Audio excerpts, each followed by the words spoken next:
Hi, my name is Ravi, and today I'm going to be talking about 7 weird writing tips that surprisingly work.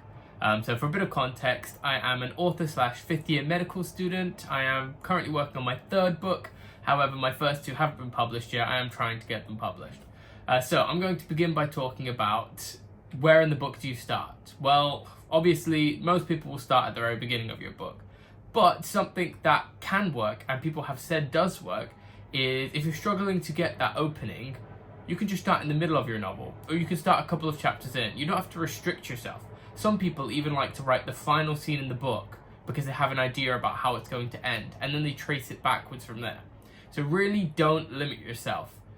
Starting at the beginning can work, but start wherever you want.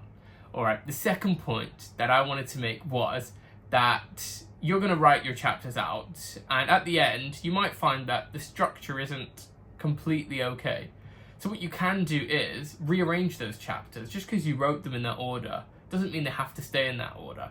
Obviously, if there's some sort of adventure or quest, it might be hard to bring things forward and backwards because they will have progressed along in their journey. But generally, especially filler chapters and stuff, they can go anywhere. So rearrange it once you've finished it to how you think it should be. Don't, force yourself into that box. The third tip that I wanted to talk about is actually probably a controversial one, but adverbs. You can almost always just eliminate an adverb. So the way that I kind of heard about and have started implementing to what I think is a good degree of success is I see an adverb and I take it out and then I read the sentence again. If I think, no, actually, I really did need that adverb, then I'll put it back in. But you'll find that in the majority of scenarios, it just makes the writing less concise, and especially if you're going for traditional publishing, I think it's a rule which you probably should follow if you want to attract an agent. The next tip that I want to talk about is leaving chapters half finished. Have you ever been halfway through a chapter and just stopped and been like, I have no idea where I'm taking this? And then you get stuck on this writer's block and you don't end up writing anything. That is the worst thing that could happen. If you get halfway through a chapter and decide, this isn't working for me, or I don't know how I want to finish this, just move on to the next one. It sounds weird because you might not know where to pick up from the next one, but give it a shot. If it doesn't work, it doesn't work. But it is actually a decent way to get out of writer's block. My next tip is add the foreshadowing in at the end if you don't know what the plot twist is going to be. Sometimes you don't have that big plot twist. You don't know how the end is going to pan out. So how do you foreshadow? Well, if you just go from front to back and don't add anything in the first time, you have to go back and add it in. In fact, it makes it look even better because once you know exactly how it's going to play out, you can weave in these intricate details throughout your novel, which just make everything tie together perfectly. So foreshadow as you're going through, of course, but once you've finished, go back and add those details in. Your readers will pick them up, especially if they reread the book, and they will love you all the more for it. My next tip is something called the word vomit. It may sound like it's a good idea to go through it properly, methodically, make sure you're not missing everything, make sure you're editing as you go through, so that when you finish your book, you have a really nice, compact copy, but this is just gonna take ages. The best thing you can do is, while those creative juices are flowing, start writing, do not stop. Do not even read back the chapter once you've wrote it. You're gonna have plenty of re-edits to change, alter, swap and move things.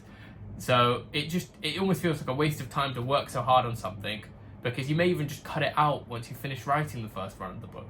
So just go through, don't stop and think about anything. And that kind of ties into another point where if you're uncertain as to what person to write the book in, say first person past tense, first person present tense, third person past tense, present, then just start writing and see which one feels the most natural. A lot of times people will actually write their book and realize that they forced themselves into a third person when really it works better as a first person, and then they have to go back and rewrite everything, which is just hell on earth. So do whatever feels natural when you're writing, kind of fits in with the word vomit. My final thing to you is ignore grammar. Okay, you may think, oh, it has to be absolutely perfect going through, and you may think, oh, well, that's not a good idea to just forget about grammar. I'm not telling you to completely butcher it. I'm just saying your commas, your semicolons, don't worry about it because at the end of the day, you're a writer. You're going to break some of the rules in order to increase the flow of your writing. So let's say it's supposed to have a semicolon sorry, it's supposed to be a comma, but you want to add a bigger pause, so you add in a semicolon. Do it. Break that rule of grammar, because that's what's going to, make you stand out from just an AI generated thing. It's those purposeful mistakes which give you your own unique style. That's my 7 wacky writing tips. I hope that you learned something. Please do subscribe and leave a like down below. And if there's anything that you wanted to ask me, if you had any questions about it, please do leave it in the comments.